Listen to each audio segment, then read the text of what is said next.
o'zim bilmagan holda kredit oldim, endi shuncha pul to'lashimga to'g'ri keladi. Agarda siz ham moshinniklarga aldanib qolishni istamasangiz, hozir aytib berayotgan narsalarimni qilib qo'ying va o'zingizni himoya qiling, ayniqsa oila a'zolaringiz va ota-onalaringizni. Chunki ular ham shunaqa moshinniklarga tushib qolishligi mumkin. Birinchi o'rinda iPhone telefonga o'tkazing.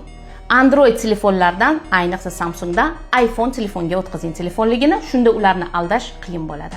Ikkinchisi, SIM karta o'rniga eSIM o'rnating. eSIMda identifikatsiya o'tish qiyin ekan. Uchinchisi, MyGov ilovasiga kirib, har bitta inson uchun kredit olishga taqiq tugmasini bosib qo'ying. Agarda kredit olishni xohlashsa ham kredit ola olmay qolishadi. To'rtinchisi, karta raqamingiz hamda internet raqamingiz bitta bo'lmasin. Telegram, Instagram, Facebookda bo'lgan hamma raqamlaringiz alohida bo'lib, karta raqamlaringizni umuman boshqa karta telefon raqamiga ulab qo'yishingizni maslahat beraman. Va beshinchisi, sizga qaysi davlat muassasasidan telefon qilishsa ham hech kimga rus tilida javob bermang. O'zbekistonda ishlayotgan har bitta xodim faqatgina o'zbek tilida siz bilan muloqot qilish kerak. Qanchalar qo'rqitishmasin, qanchalar rus tilida sizga hozir sizni sudga tortamiz, hozir sizni telefoningizni o'chiramiz deyishsa ham siz telefonni qo'yib qo'ying, chunki ular birinchi o'rinda sizni psixologik qo'rqitishga harakat qilishadi va shu qo'rquv asosida siz ularga aldanib qolishingiz mumkin.